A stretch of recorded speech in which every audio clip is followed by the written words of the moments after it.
Hello students, আমি সুমন ভৌমিক চলে এসেছি তোমাদের জন্য নতুন একটা ভিডিও নিয়ে।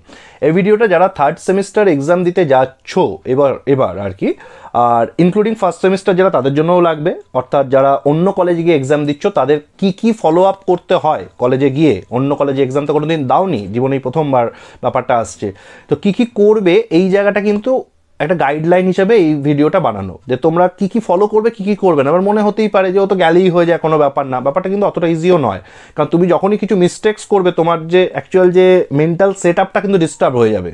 তখন কিন্তু পরীক্ষার হলে গিয়ে, মানে হিউম্যান মাইন্ড তো একটা কমপ্লিট প্রসেস ধরে চলে। যখনই তুমি ওখানে গিয়ে কিছু গন্ডগোল করবে, তোমার দেখবে লিখতে বসে নোটসও মনে পড়বে না, বা ওই হেজিটেশনটা কিন্তু তখন লেখার উপর পড়বে, ওই ডিস্টারবেন্সটা। ওই জন্য প্রথম থেকে ব্যাপারটাকে ক্লিয়ারলি করো। সব কিছু যখন ধাপে ধাপে ঠিক হবে, অটোমেটিক্যালি তুমি ঠিক জায়গায় পৌঁছে যাবে।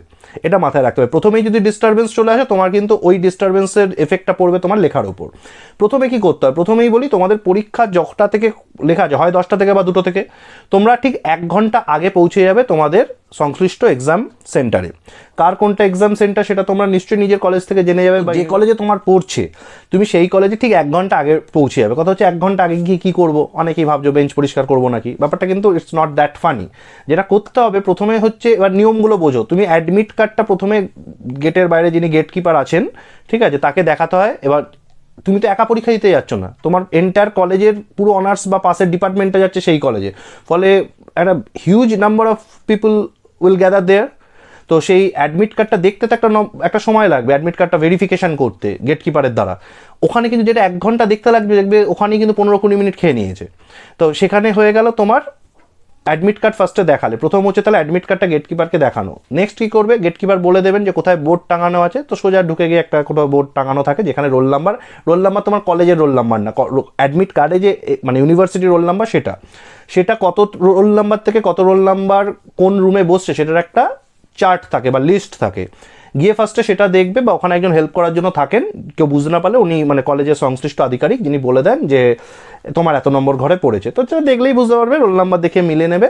এবার কথা হচ্ছে, তোমার যদি কনফিউশন হয় অত রোল নাম্বার অত বড় চার্ট, ঠিক আছে, তুমি যেটা করতে পারো, একটা সহজ পদ্ধতি বলে দিচ্ছি, যেটা বলা হয় না কোথাও, যেটা সহজ হচ্ছে কি, তুমি এক কপি জাস্ট ফটো, ফোন তো সবাই নিয়েই যাবে, একটা ফটো তুলে নিলে ওই চার্টটার। তাহলে কি সুবিধা হবে তোমার, তুমি যে রুম নাম্বার সেটা কি একবার মিলিয়ে নিতে পারবে, যে আমার রোল এত আর এত থেকে এত এই রুমে বলছে। তাহলে তুমি শিওর হয়ে বসতে পারবে। হট করে অন্য কোনো আশেপাশের ঘরে বসে পড়লে তোমাকে এসে তুলে দেওয়া হলো, একটা ডিস্টারবেন্স তৈরি হবে পরীক্ষার আগে, সেটা দরকার নেই।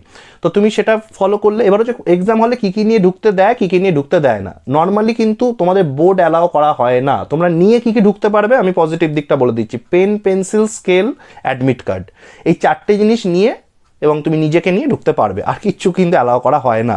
জলের বোতল রাখতেই পারো তুমি যদি চাও, ঠিক আছে। তো জলের বোতলটা সরাসরি এক্সামের সঙ্গে রিলেটেড নয়, কিন্তু তোমার এক্সাম হলে লাগবে, ওই জন্য তুমি নিয়ে ঢুকতে পারো। তুমি চাইলে মাস্ক অ্যালাউ আছে, ঠিক আছে, করোনা পরিস্থিতি তুমি চাইলে মাস্ক নিতেই পারো, ঠিক আছে। মাস্ক, জলের বোতল, এগুলো সরাসরি এক্সাম রিলেটেড নয়, কিন্তু আবার কাজেও লাগে, ঠিক আছে, নয় আবার হ্যাঁ, ঠিক আছে। তো সেক্ষেত্রে তুমি এগুলো নিয়ে ঢুকতে পারো।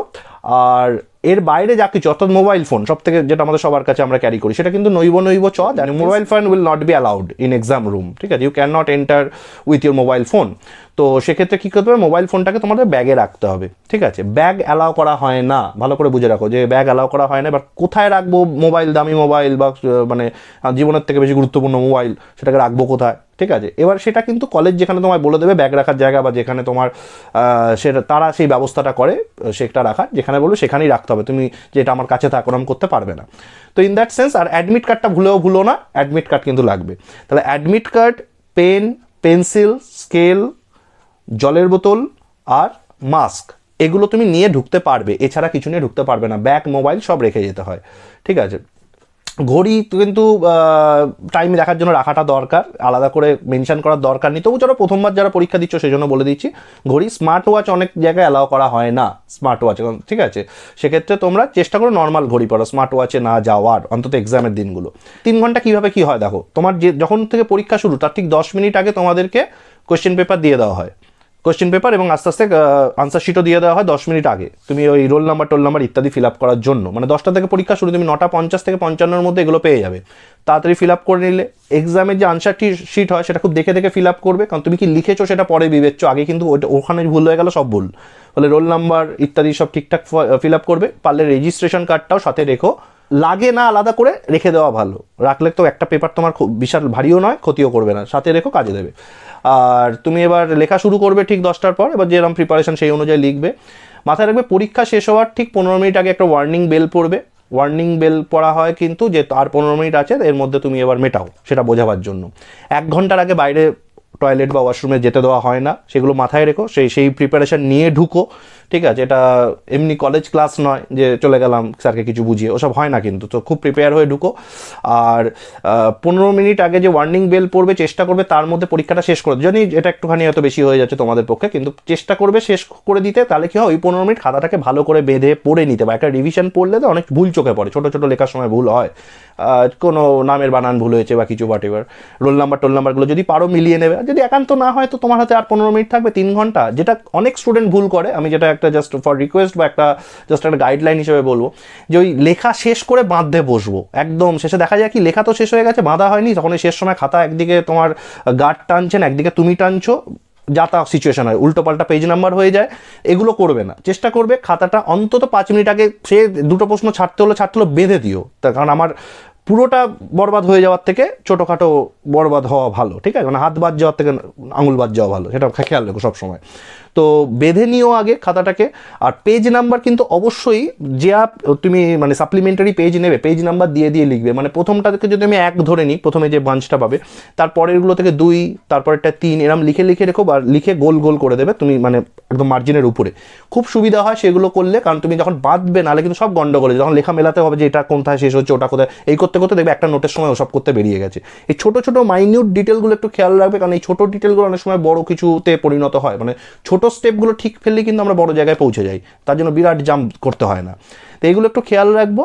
টাইম ম্যানেজমেন্টটা খুব ইম্পর্টেন্ট। অন্য কলেজে গিয়ে পরীক্ষা দিচ্ছ, প্রথম দিনটা সবথেকে গুরুত্বপূর্ণ, প্রথম দিনটা হয়ে গেলে দেখবে সেকেন্ড দিন থেকে ওটাকে জাস্ট ফলো, মানে প্রথম দিনে সাকসেস ফর্মুলাটাকে ফলো করতে হয় শুধু।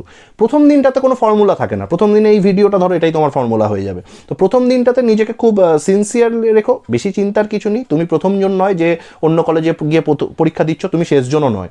এর আগেও আমরা দিয়েছি, ব্যাচের পর ব্যাচ দিয়ে আসছে, তো এরপরেও তোমাদের যারা ভাই বোন তারা দিতে থাকবে। So it's not a big deal, but it's a big deal, তোমার জন্য বিগ ডিল।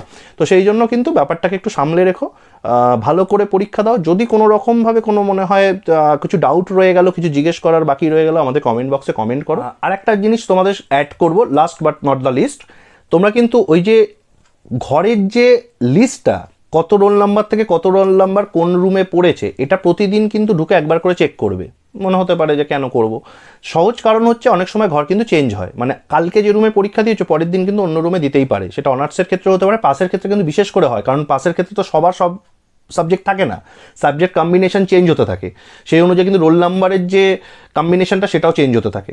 তো এটা কোনো খুব বড় কঠিন কোনো কাজ না, খুব সহজ কিন্তু খুব ট্রিকি একটা জিনিস, যে ঢুকেই ফার্স্টে আমি দেখে নেবো পরের দিন থেকে। প্রথম দিনটা তো সবটাই নতুন, পরের দিন থেকে একবার দেখে নেবো আমার রোল নাম্বারটা যে রুমে ছিল সেই রুমের মধ্যেই আছে নাকি চেঞ্জ হচ্ছে কোথাও। আর একই কাজ করবো, যদি দেখি চেঞ্জ হয়েছে ছবিটা তুলে নেবো, তাহলে কি হবে, আমি গিয়ে মেলাতে পারবো। ছবি তোলাটা একদম একটা মানে একটা ট্রিক বলছি আমি, সবাইকে করতেই হবে তার কোনো মানে নেই, করলে সুবিধা হয়। আর যেটা অনেকে থাকে হচ্ছে একটু বেশি ডেয়ার ডেভিল, যে ফোনটা রাখি না কাছে, কিছু হবে না, সাইলেন্ট করে রাখি, ফোন যা করে হোক দেবো না, কিছুতেই আমি ফোন রাখবো, এগুলো করতে যেও না। কারণ হয় কি জানো তো, হয়তো তুমি টুকলি করতেও না, জাস্ট ফোনটা তুমি তোমার কাছেই রাখতে, কিন্তু সেই চোরাইমাল কাছে রাখার মতো ব্যাপারটা হয়ে যায়। ঠিক আছে, যে দিনের শেষে কিন্তু ওই ধরা পড়লে তখন তুমি হয়ে গেলে চোর। তো তুমি হয়তো টুকলি করতেই না ফোন নিয়ে, ফালতু এবার তোমার কিছু সময় যাবে ওই ফোন নিয়ে টানাটানি, তোমাকে ইন্টারোগেট করা, তোমার তার মধ্যে হচ্ছে তোমার কিছুক্ষণ সময় খাতা আটকে রাখবে, এসব করে কি হবে, মাঝখানে 15-20 মিনিট, আধ ঘন্টা তোমার বরবাদ হয়ে যাবে, পরীক্ষার পুরো ওই পেপারটাই বরবাদ হয়ে যাবে। কারণ এটা একটা প্রসেস, একটা মেন্টাল প্রসেস এক্সামটা।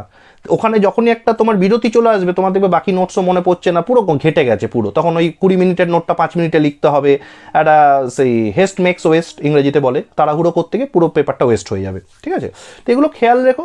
আর এরপরে যদি তোমাদের আরও কোনো প্রশ্ন থাকে, আশা করি নেই, আমি সব দিকটাই কভার করার চেষ্টা করেছি। যদি আরও কোনো প্রশ্ন থাকে কমেন্ট করো, কারোর কাজে লাগলে ভিডিওটা তাকে শেয়ার করতে পারো। আর যারা চ্যানেল সাবস্ক্রাইব না করে দেখছো, অবশ্যই সাবস্ক্রাইব করো, ভিডিওটা অবশ্যই একটা লাইক করবে। পরের ভিডিও তাড়াতাড়ি দেখা হবে। এতটা অবধি ভিডিও যারা দেখে ফেলেছো তাদের জন্য ছোট্ট একটা ট্রিভিয়া দিই, মজার খবর, তোমাদের শুনতে ভালো লাগবে, তোমাদের মতলবের খবর। সেটা হচ্ছে, রুমটা তুমি মানে কলেজ সেট করে দেয় কত রোল নাম্বার থেকে কত রোল নাম্বার কোন রুমে ঢোকার পর কিন্তু কোনো বেঞ্চ নাম্বার থাকে না আলাদা করে, মানে তোমার রোল নাম্বারটা কোথায় বসবে সেটা থাকে না। ফলে তোমার যে পার্টনার পছন্দ, তুমি যার সঙ্গে বন্ধুত্ব বেশি, বা অ্যাটলিস্ট বন্ধুত্ব হয়তো বেশি না, কিন্তু যার পাশে বসলে তোমার লাভ বলে তুমি মনে করছো।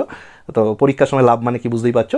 তো সেরকম জায়গাতে তুমি কিন্তু সিট চুজ করতে পারবে। ফলে বন্ধুরা সেরকম নিজেদের মতো যারা ক্লোজ ফ্রেন্ড তারা কিন্তু একসঙ্গেই বসতে পারে। ছোটো বেঞ্চ হলে দুজন বসতে পারে, এবার এটা কলেজের উপরে অ্যালাউ করা হয়, ডিপেন্ড করে যে দুজন বসবে না তিনজন, দুজন বসবেই। খুব বড় বেঞ্চ হলে তিনজনও বসায়। ফলে তুমি কার পাশে বসবে সেটা তুমি ঠিক করতে পারবে। ফলে সেরকম মতো দেখে নিও তোমাদের, ঠিক আছে, সমাজদারও কেলে ইশারা কাফি। আর এটা একটা মজার ব্যাপার। যাই হোক, তো ভিডিওটা আশা করি তোমাদের ভালো লেগেছে। ভালো লাগলে লাইক করো, শেয়ার করো।